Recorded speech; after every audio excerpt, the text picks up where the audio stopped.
रजीम बिस्मिल्लाहिर्रहमानिर्रहीम। Dear students, अस्सलाम वालेकुम वरहमतुल्लाहि वबरकातुहू। आज हम पढ़ने जा रहे हैं rebuilding a war world economy the post war era. तो वर्ल्ड इकोनॉमी जो ख़त्म हो गई थी,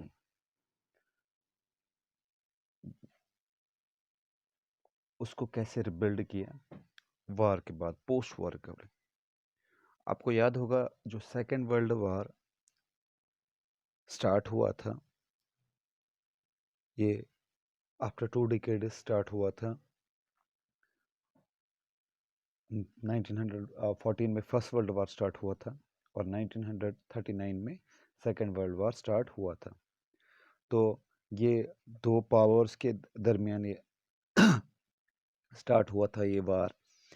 तो कौन कौन थे? Mainly Nazi Germany, Japan and Italy एक ग्रुप था, और इसके अपोजिट में allies of Britain, France and south union and US. ये दो ग्रुप्स थे जिनके बीच में ये वार स्टार्ट हुआ था। तो ये वार कितने साल तक चलता रहा? It was waged for 6 years। 1945 में ये वार ख़त्म हो गया। तो जो ही जंग स्टार्ट हुई, तो ये आपको पता है डेथ्स एंड डिस्ट्रक्शन हो जाती है वार में। तो एटलीस्ट 60 मिलियन पीपल, या हम कहेंगे 3% ऑफ द 1939 जो पॉपुलेशन थी, 1939 की जो पॉपुलेशन, उसके 3% जो लोग थे वो मर गए, डायरेक्टली और इनडायरेक्टली। क्योंकि किसकी वजह से? वार की वजह से। तो बहुत सारे millions of people injured during that war period. तो जिस तरह पहले वॉर हुए थे, तो ये नहीं कि डेथ्स जो हुए थे, जो वॉर फील्ड था जहाँ पे जंग चल रही थी उसी में हो गई, नहीं, बल्कि सोल्जर्स और सिविलियन जो थे तो वो भी मर गए। और कहा जाता है कि more civilians than soldiers were related war related काज।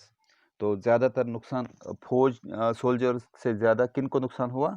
जो सिविलियन से, जो किसी चीज़ में इन्वॉल्व बिल्कुल भी नहीं थे, वो इज्जत में आ गए और वो मारे गए, और वो उनकी जो प्रॉपर्टी थी वो ख़त्म हो गई।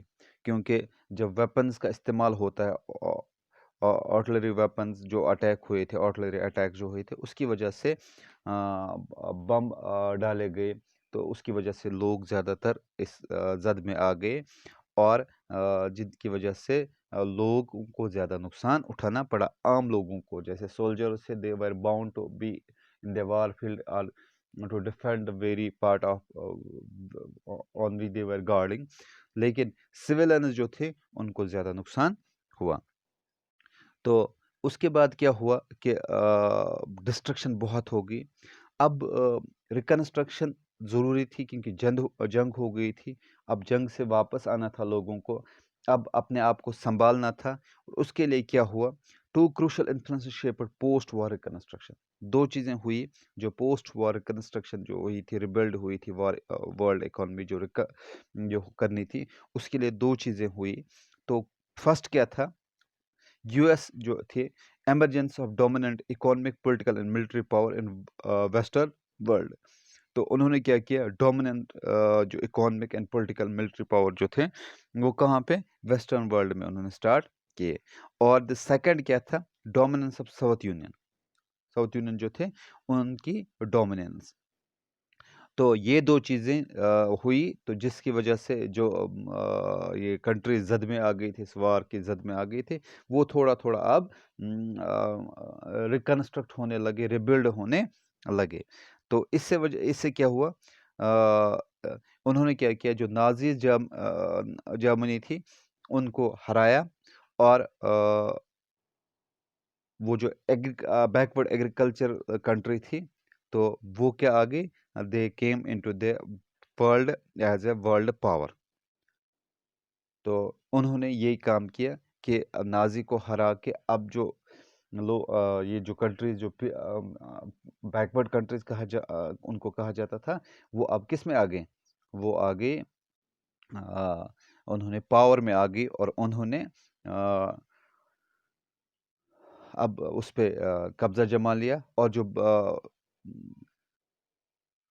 बाकी कंट्रीज थे जो जिनको उन्होंने हराया उनको अब पीछे छोड़ दिया। तो अब आपको ये समझ में आया होगा कि जब वॉर हुआ था, सेकेंड वर्ल्ड वॉर 1939 में जो शुरू हुआ था, उससे बहुत ज़्यादा डिस्ट्रक्शन हुई थी। तो उसके बाद क्या हुआ, यूएस एंड साउथ यूनियन ने रिबिल्ड करने की कोशिश की और वो उसमें कामयाब भी हुए। अब हम नेक्स्ट जो हमारा होगा that will be post war settlement and Bretton Woods institution. वो हम नेक्स्ट में देखेंगे कि ये क्या था, ब्रिटेन वुड्स इंस्टीट्यूशंस क्या थे, उन्होंने क्या किया, तो उससे इकोनॉमी में कौन सा फ़ायदा हुआ, रिबिल्ड ऑफ वर्ल्ड इकोनॉमी, उससे क्या फ़ायदा हुआ, that will be discuss in next lecture. Till then, अल्लाह हाफिज़।